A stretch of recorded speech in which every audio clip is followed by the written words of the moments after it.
20th episode of Heydorn and Watson. Today we're going to be talking about Douglas social credit and the welfare state, and the relationship between those two, and how Douglas social credit will resolve many of the problems that are associated with the welfare state and its shortcomings. We thought we would talk about this today because it was a conversation topic that came up at a conference we attended in Adelaide last week, where Dr. Heydorn here, he gave a talk on Douglas social credit and the national dividend that would be paid to every citizen as shareholders. So there was a fellow who came up afterwards during question time, basically querying or questioning the idea of a national dividend paid to freely to every citizen. And he said that he strongly objects to the welfare state, the modern welfare state, that is tax funded and pays out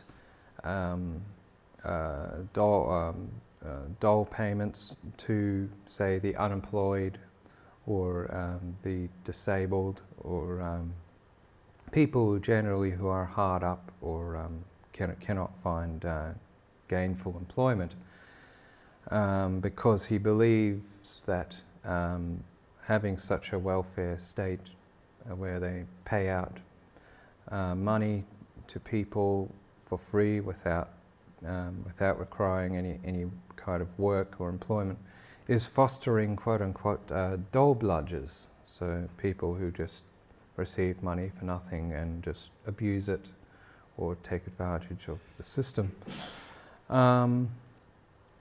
So we had a debate about that, and the level of truth of it, of his claims and arguments, and so today that's going to be the topic. So say something. One of the things that we wanted to emphasize is that the silent assumption in this guy's thinking seems to be that there's enough work, meaningful work, That's well-paid work to go around for everybody, and therefore if someone is down and out, doesn't have an income, can't find a job, it must be their fault. Yes. Now, undoubtedly there are people who maybe they're drug addicts or alcoholics or whatever, and they can take some responsibility for not being able to find employment. But the reality is that because of things like automation and technological advances, it's simply not the case that there's enough meaningful work to go around to keep everybody employed. And there are people, an increasing number of people, who find themselves in some form of the dole. That's right. Because circumstances are such, the economy doesn't provide the work. If we're going to insist on a policy of full employment, you've got to be able to provide work for everyone, and if that's not doable, then they fall through the cracks. That's right, exactly. If there's not enough jobs to go, full-time stable jobs, not just any job, but a full-time stable job or employment to go around for everyone, for every working age adult, then what else are the people who are so unfortunate enough to not be able to find gainful, stable employment? What are they to do? They have no choice but to resort to taking on or going on welfare payments or support programs. I seriously query or question a lot of as much as the modern welfare state certainly has its problems, and we'll be talking more about that. But those who, particularly among sort of the more economic, neoliberal, mainstream right side of politics, who criticise welfare, saying it fosters dole bludgers and that most people who are on it just abuse it, I would seriously question those claims, and I would seriously debunk them, and they're you know, I'll debunk them now by saying that there was a report done by a charity organisation, I can't remember which one it was, in Australia. It says that the minimum poverty line income required for, say, a single person is about $450 a week, about that. And for a family of 4, so that's 2 parents, 2 children, it's about $910 a week. That's minimum poverty line income they need to survive. Now, to give you an idea, the dole payment in Australia, they call it the New Start allowance here, is per week is about $260 a week for a single person. And then there is the disability support pension for people with disabilities, is about around about $400 a week. So that's, you look at that, and that is significantly below the poverty line in Australia. And it hasn't increased since the 90s, I don't think. So I guess the point you're making is that there's no real incentive for people to, I guess, not find jobs if there are jobs. Absolutely. Because they're not going to get rich on welfare. Absolutely not. Yeah. You're certainly not going to live like a king, that's for sure. No. Yeah. Unless, you know, it might be all right if you live at home with family or your parents who are supporting you with their incomes or savings. But other than that, if you're a single person out on your own, it's not much, wouldn't be much fun. Right. On this particular point, there was an article that came across my Yahoo account just a few days ago. It's, the title is "Bleak Job Market Sees Overqualified Aussies Forced into Dead-End Jobs or Centrelink." Mm-hmm. Right? So I might just read just a little bit about this particular woman's story. It says, when 27-year-old Harriet made the move from Adelaide to Melbourne in April this year, she was filled with optimism about the job prospects a bigger city would hold. She'd completed a Bachelor of Nursing and followed it up with a Master's in Public Health, but struggled to find work in Adelaide. I was relentlessly applying for about 10 months, she told Yahoo Finance. Eventually, she got a job offer for a community services organization, but it was an entry-level position unrelated to her degree. Wow. I was glad, she says, I was glad to have the income and stable employment, but it was definitely a role that I felt overqualified for. Management tried to make the job more interesting, to their credit, and more in my field, but they were paying me an entry-level admin wage and getting me to do more work. It just felt like a dead end. And while it was better than living on New Start, it wasn't what I was supposed to be doing. So what's interesting there is this young lady, she did everything that you're supposed to do. Right. I mean, she had 2 degrees, what they tell us to do. She had 2 degrees in nursing, of all things, which I guess until relatively recently was an in-demand, well-paid sort of profession. Very well paid these days.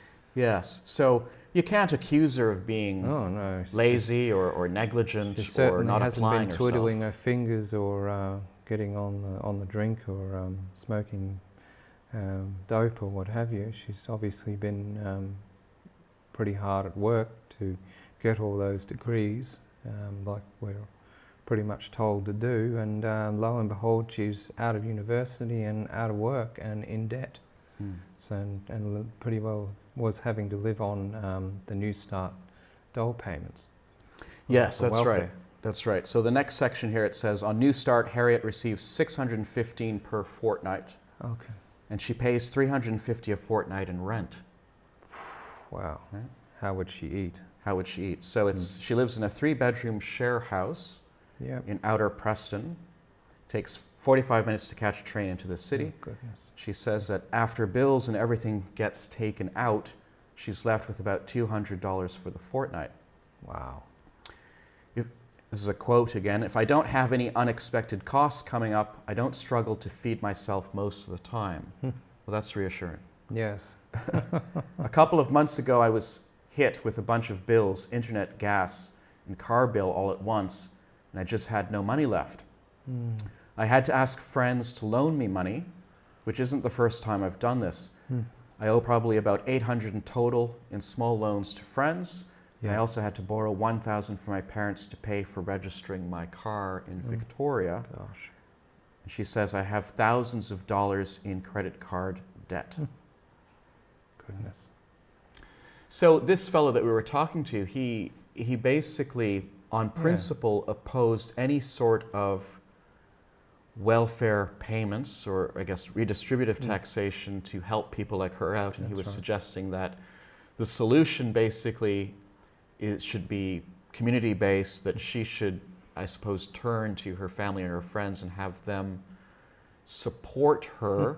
The reasoning being that if she had to go cap in hand to her family and friends and ask for money, they would get tired of that pretty quickly, put pressure on her, and make her, I guess, ship up or ship out, right? How realistic is that? And how realistic is that? I mean, that's it's not easy to get a bachelor's degree or a master's degree, and it's not as though she got it in some arcane subject like philosophy, right? She studied nursing, something very practical, which you think would be a secure... You would think so. Yes. Yes. Yes, well, it's so realistic, isn't it? You know, that's even if you have the family in the first place that will support you, that has the money. Don't necessarily have the money, and they might not necessarily help them either. So it all depends on the relationships in the family and their stability and so forth. Right. I mean, I don't understand these people who carry on like that, like this bloke we met last weekend. It's either I say it's either, I'm going to be frank about this, I say it's either they're incredibly daft and out of touch with the real world, or they're incredibly malicious. Either of the two. Because, you know, how can you in right conscience think like that and advocate things like that? Begs belief. And I agree 100% there's problems with the welfare state.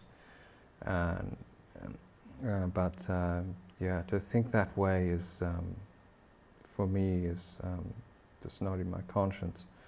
And the reality is, contrary to a lot of the propaganda, and this is a big thing in Australia now, this propaganda against, you know, people on welfare, it's become a social stigma. Now there's the stereotype that they're just pot smoking, drinking, bludging freeloaders.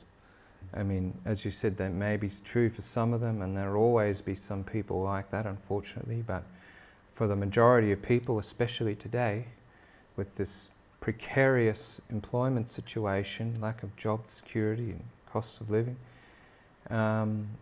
you know, for a lot of people, their welfare is their source of survival, from ending up in rags on the street. That's right.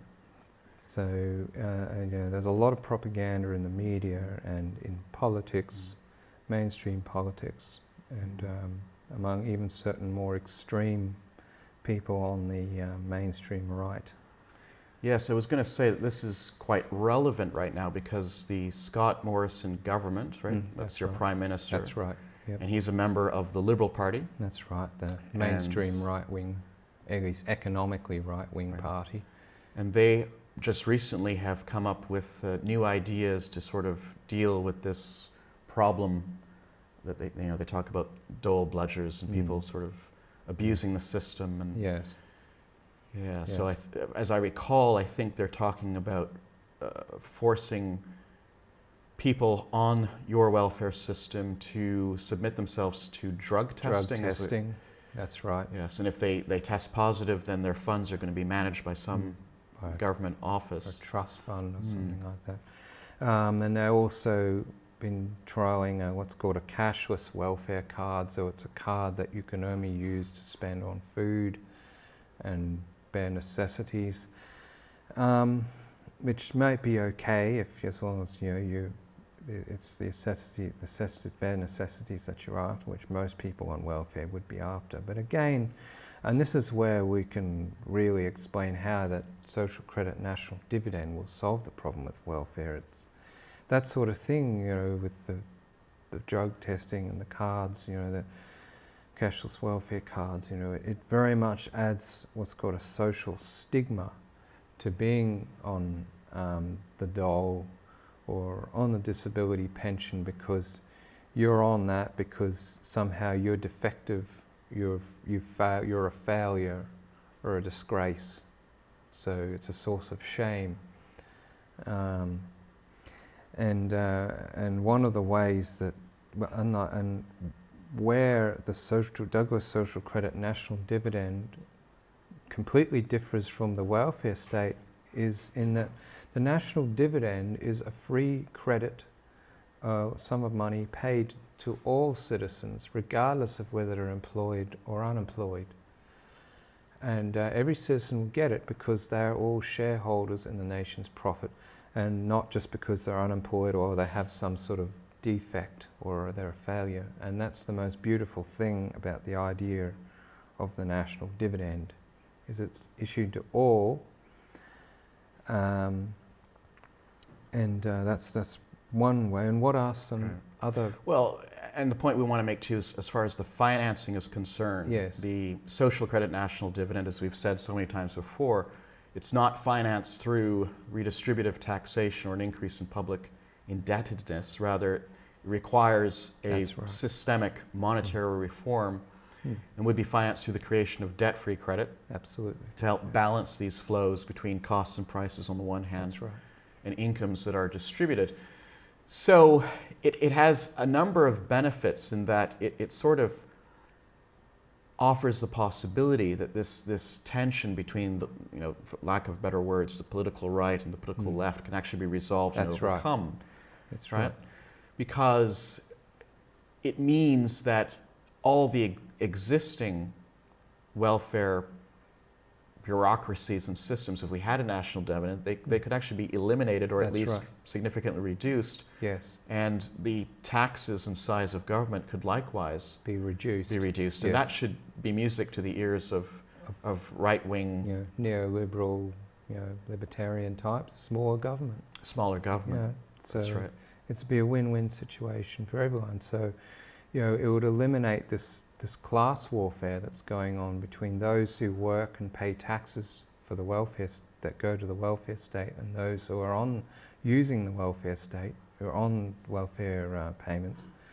It would eliminate that tension between those two sides, because the national dividend is financed by monetary reform rather than with taxes.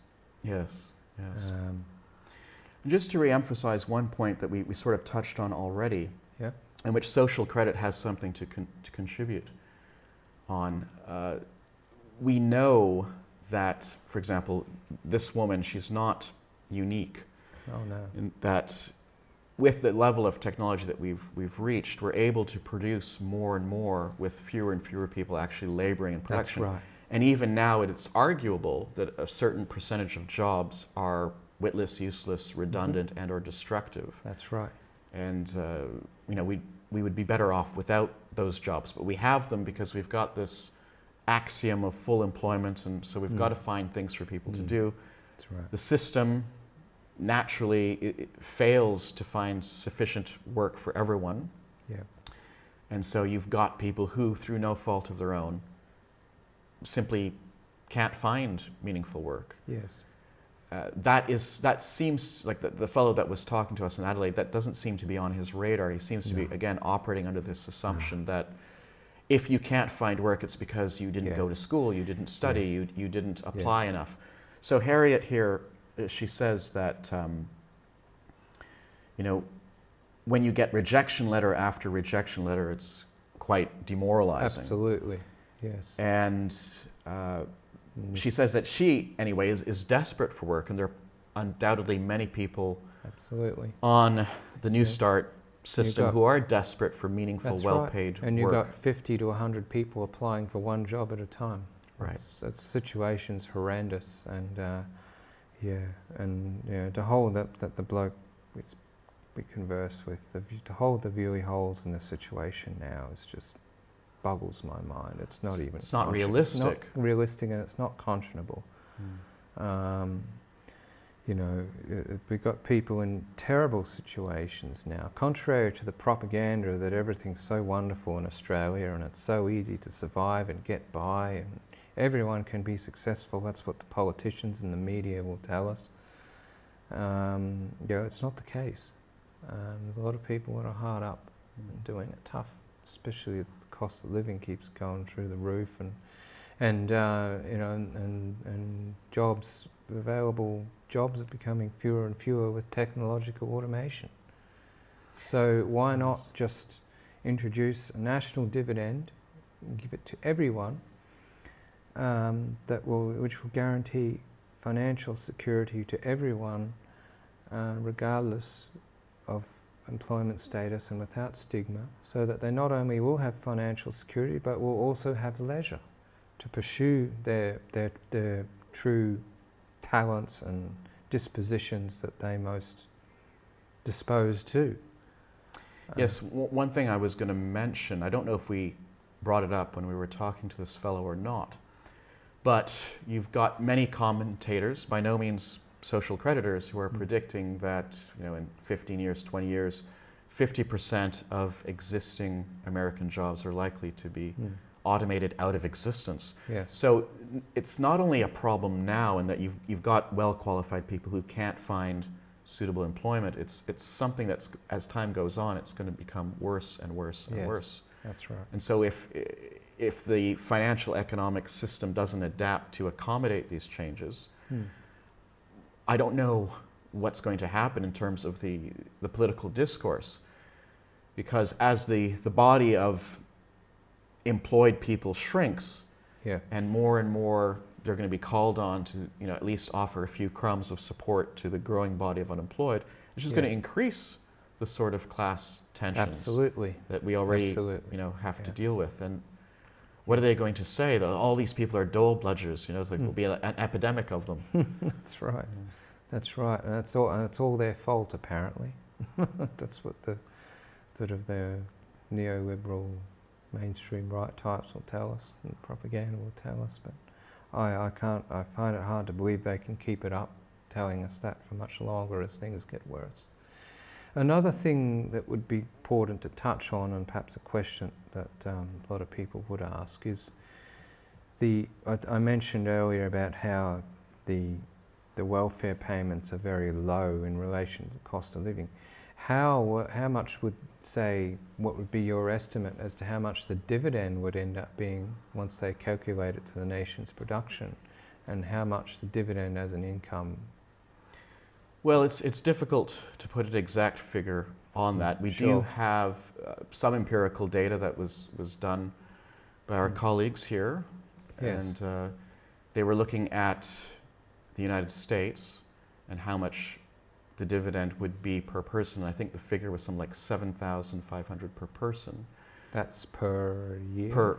Per year. Per year. That's a conservative estimate, but that means if you add that all up, you're looking at $30,000 per family of four. Yes, sure. And that's by no means insignificant. No, definitely not. Yeah. So we don't want to say at this stage that it would be a panacea, that if we had a social credit monetary reform that no one would fall through the cracks, but the point is it would provide a supportive financial base and foundation and environment for everybody. Yes. And that in itself should make it a lot more a lot easier for people to survive and find their way and have a secure platform. See, another beautiful thing about the dividend is that it's not an insecure sort of thing. It's not as though if you start your own business or you start working that you might lose it or lose some of it. It's not means tested. You still always receive it regardless of whether you're working or not, or getting other income.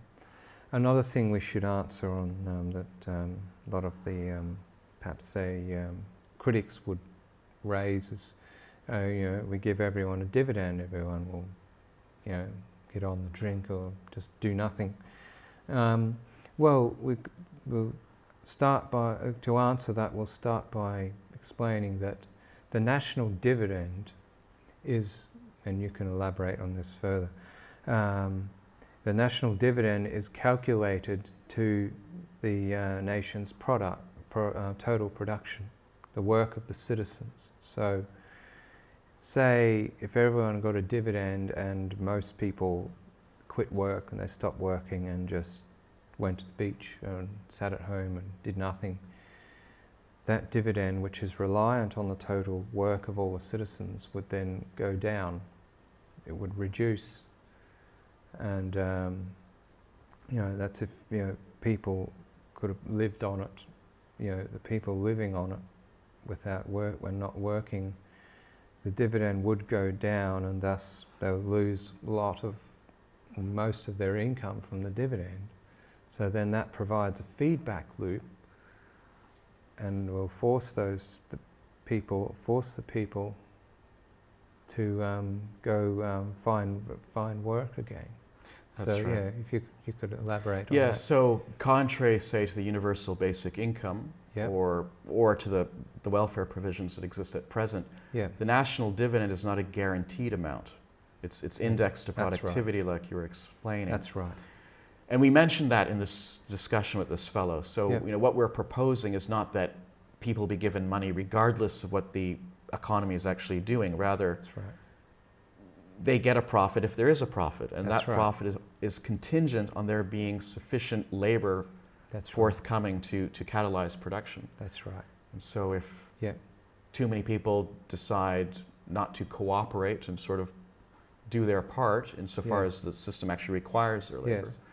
dividend will decrease, and that will be an indication that more work Is is required. necessary if they want Yes. to maintain the standard of living. Yes, no, that's exactly right. And even when everyone is receiving a dividend, there still is always an incentive to go out to work, because if you go out and get find paid employment, you'll still be paid for that employment, for whatever salary or wage you get is worth for that employment.